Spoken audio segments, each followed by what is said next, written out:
So this is a wild story about art, protest, and a whole lot of power.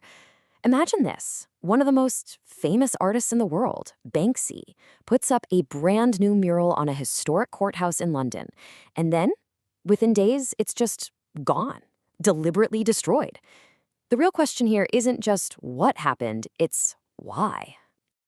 So picture this. It's a Monday, and bam, this super provocative piece of street art just appears.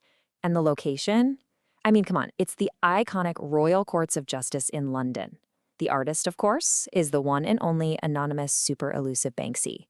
Talk about a bold statement in a very public place. And just like that, as quickly as it showed up, it vanished. And we're not talking stolen or faded away. Nope. It was scrubbed clean from existence. The official verdict on this piece of art was pretty clear. It had to go. Okay, so let's actually start with the end of this mural's very short life, the moment it was completely erased.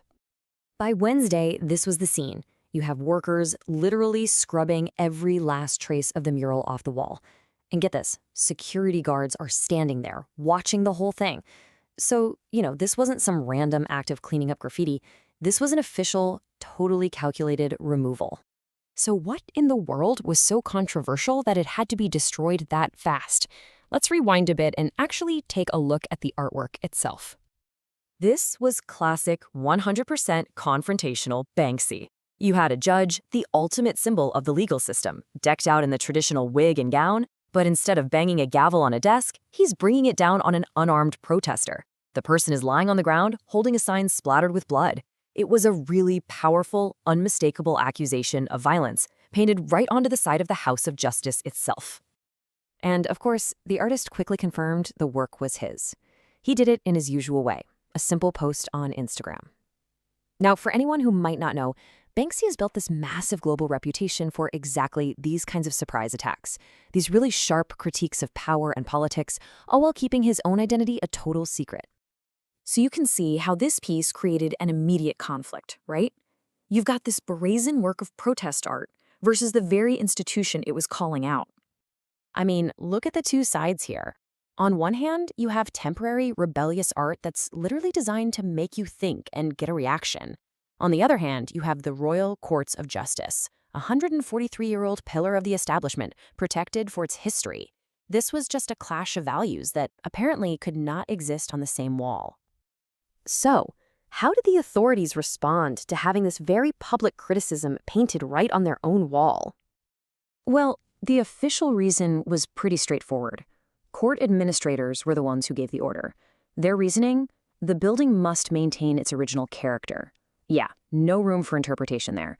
The art, no matter who made it or what it said, just didn't belong. The speed of the response was just stunning. The art appears on Monday. By Wednesday, it's gone, like forever. And then things got even more serious. The police got involved. That's right. This isn't just about cleaning a wall anymore. The Metropolitan Police have actually opened an investigation, and they're framing the mural's creation as an act of criminal damage. So, in the eyes of the law, this isn't art. It's a crime. But you gotta wonder, was this just a random act of protest, or was there some very specific context here? A lot of activists believe the timing and the location were absolutely not a coincidence. Now, Banksy never came out and named a specific cause, but the timing is pretty hard to ignore. Right before the mural appeared, the UK government banned an activist group called Palestine Action. This led to a protest where nearly 900 people were arrested. And guess where the legal challenges to that ban were being heard? You guessed it, right at this very courthouse. So for activists, the connection seemed crystal clear. And really, this one incident just opens up that much bigger, universal debate that seems to follow Banksy's work wherever it pops up. And this is what makes this whole situation so fascinating, right? Other Banksy pieces are carefully preserved. Sometimes they're literally cut out of walls and sold for millions of dollars at auction. They become these prized possessions.